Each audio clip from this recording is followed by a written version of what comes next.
Hello friends, ಎಲ್ಲರಿಗೂ ನಮಸ್ಕಾರ. Welcome to your kitchen corner. ಇವತ್ತು ಮಿಕ್ಸ್ ವೆಜಿಟೇಬಲ್ ಸೂಪ್ ಮಾಡ್ತಾ ಇದ್ದೀನಿ. ಅದು ಹೇಗೆ ಮಾಡೋದು ಅಂತ ನೋಡೋಣ. ಇದು ತುಂಬಾನೇ ಟೇಸ್ಟಿಯಾಗಿರುತ್ತೆ, ನೀವು ಟ್ರೈ ಮಾಡಿ.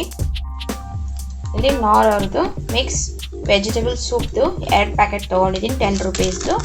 ಇದಕ್ಕೆ 150 ml ಹಂಗೆ 300 ml ನೀರು ತೊಗೊಬೇಕು. ನೋಡಿ, ಕಟ್ ಮಾಡ್ಕೊಂಡಿದ್ದೀನಿ. ಇದನ್ನ ಹಾಕ್ತಾ ಇದ್ದೀನಿ, ಈ ಬಟ್ಲಿಗೆ ಹಾಕ್ಕೊತಾ ಇದ್ದೀನಿ. ನೋಡಿ, 2 ಪ್ಯಾಕೆಟ್ ಹಾಕ್ಕೊಂಡಿದ್ದೀನಿ. ಇದಕ್ಕೆ 300 ml ನೀರು ಹಾಕ್ಕೊಂಡು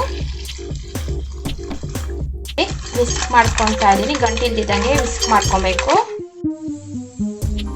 ನೋಡಿ, ಗ್ಯಾಸ್ ಆನ್ ಮಾಡಿಕೊಂಡು ಸ್ಟವ್ ಮೇಲೆ ಇಟ್ಕೊಂಡಿದ್ದೀನಿ. ಇನ್ನು 3 ಇಂದ 4 ನಿಮಿಷ ಕುದಿಸ್ಕೊಬೇಕು ಸೂಪ್ನ.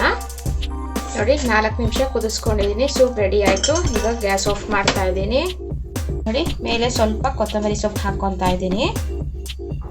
ಇದು ತುಂಬಾನೇ ಟೇಸ್ಟಿಯಾಗಿರುತ್ತೆ ಮಿಕ್ಸ್ಡ್ ವೆಜಿಟೇಬಲ್ ಸೂಪು.